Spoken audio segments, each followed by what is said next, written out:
Record అనమాట, back side display ఉంటుంది. చాలా బాగుంటుంది. కాక ఏమైంది, బీడీ ఆరిపోయింది. సీతారామచంద్ర స్వామి దేవస్థానం, భద్రాచలం, భద్రాద్రి కొత్తగూడెం జిల్లా, తెలంగాణ.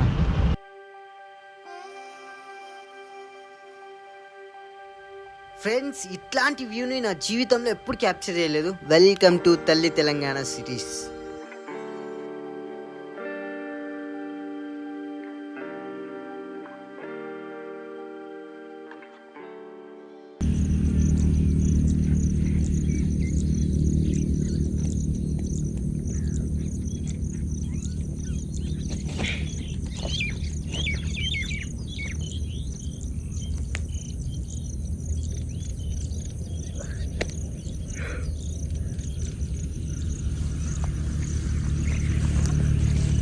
ఇక్కడ కనిపిస్తుంది కదా, ఈ ప్లేస్ మొత్తం పొద్దునే మొత్తం ఫాగీ ఉండే. ఎక్కడ చూసినా నాకు మంచు పొగ లెక్కనే కనిపిస్తుంది. అందుకే ఇక పొద్దునే షూట్ చేయలేదు. కొంచెం ఎండ వచ్చిన తర్వాత అది మొత్తం పోయింది. కావాలంటే మీరు అక్కడ చూసుకుంటే కొంచెం దూరంలో అక్కడ బాగా అడవి ఉంది. ఇది మొత్తం అడవి ప్రాంతం అన్నమాట. అయితే ఇక అది ఇంకా వైట్ ఉంది. ఇప్పటికీ టైం 6:30 అవుతుంది. అయినా సరే మొత్తం తెల్ల పొగలు.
ఈ సీన్ చూసి ఏం రాయ్ ఇట్లా చేస్తుండ్రు అని అనుకోకండి.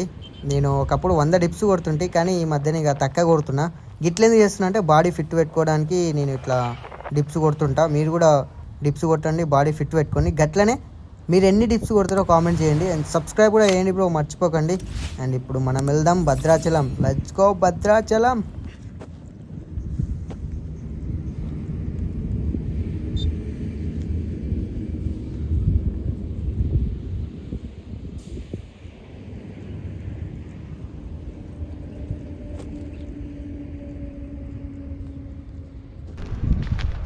మిత్రులందరికీ శుభోదయం, గుడ్ మార్నింగ్ టు ఎవ్రీవన్.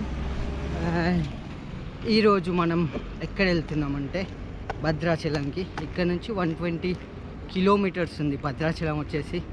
నిన్న నైట్ నేను స్టే చేసింది ఈ పొలాల మధ్యన. ఇక్కడ మనం ఇప్పుడు నడుస్తున్న రోడ్ వచ్చేసి నేషనల్ హైవే 163. చూడండి, ఇక్కడ బాగా కోతులు ఉన్నాయి కదా. అవును, అందుకే సేఫ్టీ కోసం మేము ప్రతి ఒక్కరు కంచెలు వేసుకున్నారు. ఏం ఫారెస్ట్ అంటారు? ఫారెస్ట్ నేమ్ ఏటూరు నాగారం. ఎన్న అంటున్నావు. ముందర నీకు పెద్ద అడవి తగులుతుంది. ఏటూరు నాగారం అడవి అరణ్యం అంటే ఏటూరు నాగారం అడవి అని అర్థం. సో ఒక 17 కిలోమీటర్లు 20 కిలోమీటర్స్ ఉంటుంది తమ్ముడు. పెద్ద లిఫ్ట్ తీసుకొని వెళ్ళు, చిన్నది వెళ్ళకు, మళ్ళీ ఇబ్బంది అవుతుంది ఫారెస్ట్లో అని అంటుండు. సరే అన్న అని చెప్పిన. అండ్ ఇక్కడ ప్రైవేట్ వెహికల్స్ ఎక్కువ ఉండేటట్లు ఉన్నాయి. చూడండి ఇవన్నీ ప్రైవేట్ వెహికల్సే. బస్సులు కూడా అంత లేవు. ఇక్కడ నుంచి బాగా సొంత వాహనాలే ఎక్కువ యూజ్ చేస్తుండ్రు. ప్రైవేట్ వెహికల్సే ఉన్నాయి ట్రాన్స్పోర్ట్కి అయినా. బస్సులు అయితే ఉన్నాయి, బస్సులు పర్లేదు. బట్ నేనేంటంటే బస్సులోకి వెళ్ళొద్దు కదా, అప్పటి నుంచి ఇక్కడ ఆయన ఒక్క లిఫ్ట్ కూడా ఇస్తలేరు. చెల్లో వచ్చేలో మై గాడ్. ఎండ మాత్రం బాగా కొడుతుంది ఫ్రెండ్స్, బాగా అంటే. ఎందుకంటే ఇక్కడ ఎక్కడ చూసినా వరి పొలాలే ఉన్నాయి బాగా. సో వరి ఉంటే హీట్ ఎక్కువ ఉంటుంది అనమాట.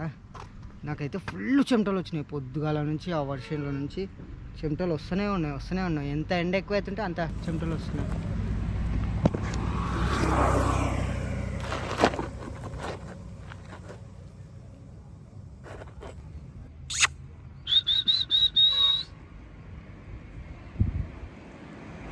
ఇక్కడ ఈ అవ్వ ఉంది కదా, వీళ్ళు వచ్చేసి కోతుల దగ్గర ఉన్నారు అండి. ఇక్కడ బాగా కోతుల దాడి ఎక్కువ ఉంది. వర్షంలో కూడా కోతులు ఉంటాయంట. మొత్తం పీకేస్తాయా దాంట్లో పీకుతాయా? మీరు ఇక పొద్దుసాన మీనే ఉంటారా దీంట్లో కాన్నే? వీళ్ళ చేతిలో ఆయుధం చూడండి, అది దాన్ని ఏమంటారావా? అదే చేతులు ఉన్నది చూడు, బులేర్.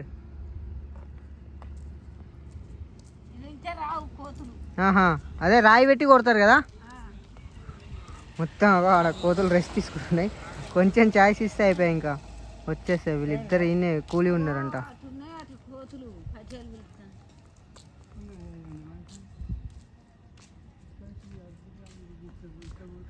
ఇందాక ఒక కోత వచ్చి ఇట్లా ఈ చెట్టు ఎక్కింది. వీళ్ళ దగ్గర కుక్కలు కూడా ఉంటాయి. ఆ కుక్కలు మొత్తం డేంజర్ ఉన్నాయి, పూరా చంపి వాడేసేటట్లు ఉన్నాయి ఏడిస్తే కోతులని. అవేమో ఆడ ఆలోచిస్తున్నాయి, వీళ్ళే దీన్నే ఉండరు అన్నట్లు. మనం వెళ్ళాల్సింది ఇదే దారి. కొంచెం సేపు కూకుని రెస్ట్ తీసుకో.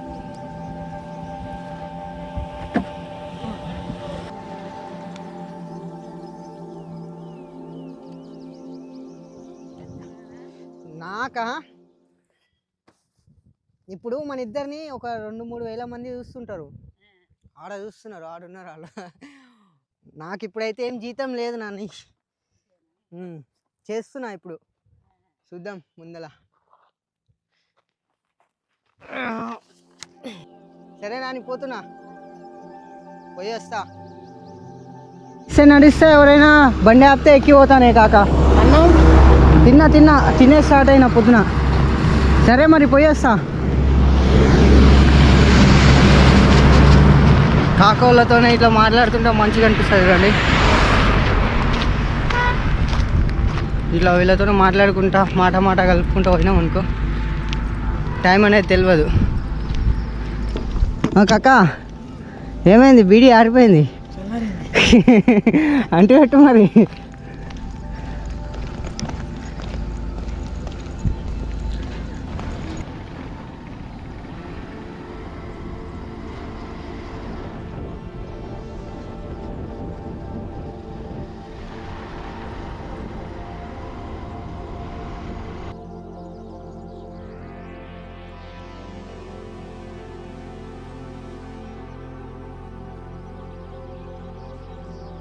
నేను తెలంగాణ ట్రిప్ వేయకన్నా ముందు ఇట్లా అనుకునేవాడిని, మన తెలంగాణలో ఏం అడవులు ఉన్నాయిలే, ఉన్నా కూడా అంతంత లేవని. బట్ ఎప్పుడైతే నేను తల్లి తెలంగాణ ట్రిప్ని స్టార్ట్ చేసినానో అప్పుడు అర్థమైంది తెలంగాణలోని అందాలు, తెలంగాణ వాల్యూ.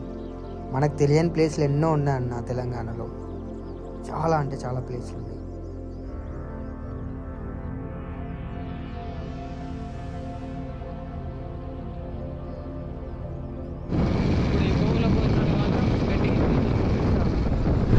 ఇసుక చూడండి ఫ్రెండ్స్.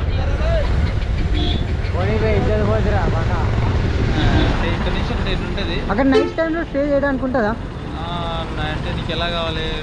పే చేస్తే టెంపుల్స్లో ధర్మశాల పడుకోవచ్చు. పక్కన నువ్వు గోదావరి ఉంటుంది కదా, గోదావరికి కొంచెం మెట్లు కిందికి వెళ్తే కొంచెం ఇక్కడ పడుకోవడానికి ఉంటుంది. ఓకే, థ్యాంక్ యూ బ్రో, చాలా థ్యాంక్ యూ.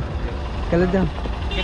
స్వాగతం సుస్వాగతం భద్రాద్రి కొత్తగూడెం డిస్ట్రిక్ట్కి.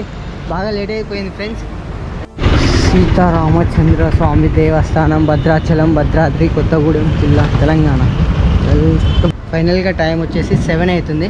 అండ్ నేను ఇప్పుడు వచ్చేసి ఎక్కడున్నా అంటే భద్రాచలంలో కేంద్రీయ విచారణ కార్యాలయం, సీతారామచంద్ర స్వామి వారి దేవస్థానం భద్రాచలం, తానీషా కళ్యాణ మండపం దగ్గర. ఇక్కడ వచ్చేసి ఫ్రీగా ఉండొచ్చు మనం. అండ్ మీరు వచ్చినప్పుడు ఇక్కడ ఎంటర్ చేయించుకోవాలి, లేదా నాకైతే ఏం అడగలేరు. పైనకి వెళ్తే ఫ్రీగా అని చెప్పిండ్రు. పైనకి వెళ్తున్నా నేను. పైన ఎంత మెంబర్స్ ఉంటారో చూద్దాం.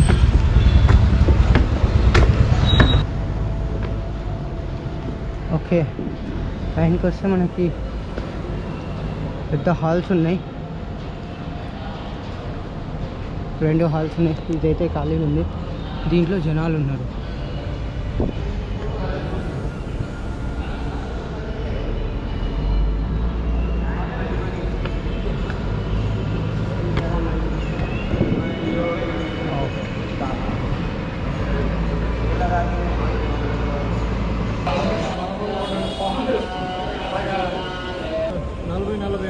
అచ్చా, ఇక్కడ వచ్చేసి నా బ్యాగ్. అండ్ ఇదంతా పడుకోవడానికి ప్లేస్ చూడండి భద్రాచలంలో. వీళ్ళు వచ్చేసి పోలీస్ డిపార్ట్మెంట్ అనమాట. ఇట్లా చాలీలు ఉన్నాయి. ఎడిట్ చేస్తే ఎక్కువ టైం మేల్కొని ఉండాల్సి వస్తుంది. సో ఎక్కువ టైం మేల్కొని ఉన్నా అనుకో నేను గాఢ నిద్రలోకి వెళ్ళిపోతాను. సో ఇదేం రాసిండ్రంటే ఎవరి సామాన్లకు వాళ్ళే బాధ్యులు అని ఉన్నది ఇక్కడ. సో ఎంట్రీ చేయించుకోలేరు, ఏం చేయించుకోలేరు కింద. భద్రాచలంకి వచ్చిన తర్వాత నాకు ఫ్రీగానే హాల్లో పడుకోవడానికి ప్లేస్ దొరికింది. కాకపోతే ఇక్కడ నాకు హాల్లో లాకర్స్ ఉంటే మంచిగా ఉండే అని అనిపిస్తుంది. ఎందుకంటే ఇక్కడ లాకర్స్ లేవు, ఏం లేవు కదా. జనాలు ఎట్లుంటారో తెలియదు, అదొక్కటి డిసప్పాయింట్ అనిపించింది. చలో మనం పడుకుందాం. అండ్ రేపు మార్నింగ్ వెళ్ళి మనం రాముడిని దర్శనం చేసుకుందాం. Good night.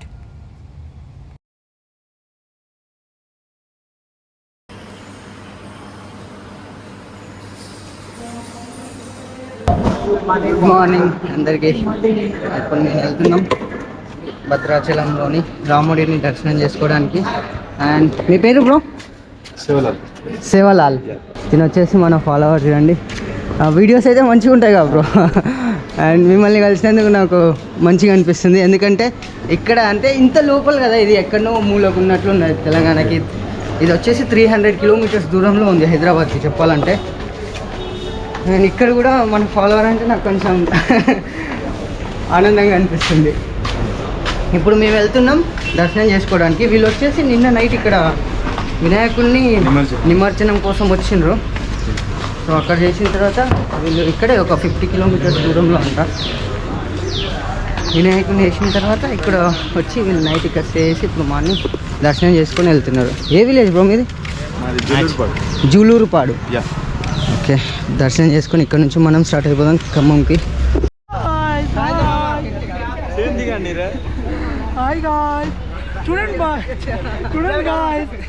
భద్రాచలం వచ్చాం. చూడండి, ఇక్కడైతే మేము ఇప్పుడు భద్రాచలంకి దర్శనం చేసుకొని వెళ్తున్నాం. హాయ్ చెప్పండి ఒకసారి. Hi hi hi hi hi hi. అందరు భయపడతారు కెమెరా. క్యా భాయ్ క్యా బోల్ చూడు.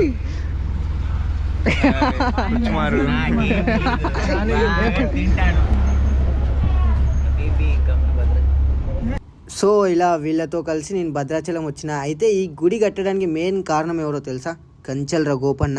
ఇతన్ని భక్త రామదాస్ అని కూడా పిలుస్తారు. మీరు చాలా మూవీస్ చూసింటారు. ఇక్కడ ఉన్న చరిత్ర గురించి చెప్తుంటే భద్రాచలంది, కానీ మీకు చాలా మెంబర్స్కి తెలుసు ఆల్మోస్ట్. బట్ ఇక్కడ మరి నేను ఎందుకు వచ్చిన తెలిసిన ప్లేస్కి అంటే నాకు ఎప్పటి నుంచో చూద్దాం ఎట్లా ఉందో, ఫేమస్ గుడి కదా అని వచ్చిన. సో ఇది కొంచెం నేను నా కోసం వచ్చినట్ల ఫ్రెండ్స్. ఈ వీడియో తర్వాత నెక్స్ట్ వీడియోస్ ఇంకా మంచిగా చేస్తా. అందరితో కలిసి దర్శనం అయిపోయింది మాది హ్యాపీగా, తొందరగా అయింది. నిన్న మొన్న అయితే ఇంకా బీడ్ ఉంటుండే అంట. ఈరోజు మొత్తం ఖాళీగా ఉంది, అంత లేట్ ఏం కాలేదు. గైస్ అండ్ గుడ్ మార్నింగ్ అందరికీ. మేము ఇప్పుడున్నాం భద్రాచలంలో. చెప్పండి రా. ఇప్పుడు భద్రాచలం ప్రజెంట్ అయితే భద్రాచలంలో ఉన్నాం. ఇగో మా వాళ్ళు అండ్ మనతో ఉన్నారు బాలా బ్రో అండ్ తను కొంచెం బిజీగా ఉన్నాడు. మంచిగా దర్శనం చేసుకున్నాం. మనతో చాలా మంది ఉన్నారు. ఇప్పుడైతే లడ్డు తినడానికి వచ్చిన ఇవ్వాలి చాలా మంది భక్తులు ఉన్నారు. పండగ లైఫ్ అండ్ వీకెండ్స్లో కానీ శ్రీరామనవమి రోజు ఏదైనా ఫెస్ట్స్ ఉంటే మాత్రం చాలా బాగుంటుంది. అందరు చాలా మంది వస్తారు. అండ్ చెప్పాలంటే చాలానే ఎక్స్ప్లోర్ చేయడానికి ఉంటుంది. కొంచెం టైం తీసుకొని మళ్ళీ బాలా బ్రో మనతో మళ్ళీ వస్తారు. మళ్ళీ అందరం మనం కలిసి మళ్ళీ ఇంకో బ్లాగ్స్తో మళ్ళీ బయట వస్తాం. And stay tune and subscribe to ride with Bala. So ఇట్లా మనం వెళ్ళాం అనుకోండి, పైన దేవాలయం ఉంటుంది. భలే ఉంది ఫ్రెండ్స్. ఎందుకంటే యాక్చువల్గా అప్పట్లో 17th సెంచరీలో లోపల ఒక చిన్న గుడే ఉండే. దాని తర్వాత ఈ చుట్టుపక్కల ఈ కళ్యాణ మండపాలు ఇవన్నీ అయినాయి. చూడండి, మీకు తెలుసు కదా గోపన్న చరిత్ర. సో అందుకే నేను చెప్పట్లేదు. ఇప్పుడు మేము వీళ్ళతోనే కలిసి వెళ్ళిపోతున్నాం. అండ్ బాగా అనిపించింది బ్రో మిమ్మల్ని కలిసినందుకు. అండ్ వీళ్ళు ఇంకా ఒక ఎన్ని కిలోమీటర్స్ దాకా వస్తారు ఇప్పుడు మీరు? ఇప్పుడు ఇంకో 10-12 కిలోమీటర్స్ దాకా. నేను అవుట్ ఆఫ్ భద్రాచలం వరకు వెళ్తా వీళ్ళతోనే. ఎందుకంటే నాకు అక్కడ దాకా లిఫ్ట్ దొరుకుతుంది కదా, అట్లానే నేను వీళ్ళతోనే వెళ్ళిపోతున్నా. బట్ మంచిగా అనిపిస్తుంది. ఎక్కడ వెళ్ళినా మన వాళ్ళు కలుస్తున్నారు. నేను ఇందాక పులిహోర తింటుంటే అక్కడ కూడా ఒక అన్న వచ్చి రో నేను మీ ఫాలోవర్ని అని చెప్పి కలిసిండే. మంచిగా ఉంది ఫ్రెండ్స్. చాలా ఇది భద్రాచలం యొక్క వీడియో. ఫ్రెండ్స్, ఇది మన భద్రాచలం వీడియో. ఈ వీడియో మీరు అనుకుంటుంటారు ఎంత స్పీడ్గా ఎందుకు అయిపోతున్నావు, ఏంది సరిగా ఎక్స్ప్లోర్ చేయలేదు అని. నేను ఇవన్నింటికి క్వశ్చన్స్కి నేను రేపు మార్నింగ్ వచ్చే వీడియోస్లో చెప్తా. మరి ఎప్పుడు ఏ డిస్ట్రిక్ట్ వెళ్తున్నా అంటే నేను ఖమ్మం డిస్ట్రిక్ట్ వెళ్తున్నా ఫ్రెండ్స్. ఒకవేళ మీకు ఈ వీడియో నచ్చితే జర లైక్ వేసుకోండి, సబ్స్క్రైబ్ కూడా చేసుకోండి. And thank you for watching. Jai Hind, Jai Telangana. Life is enjoy. Bye. కొంచెం టీ తాగి వెళ్తా నేను.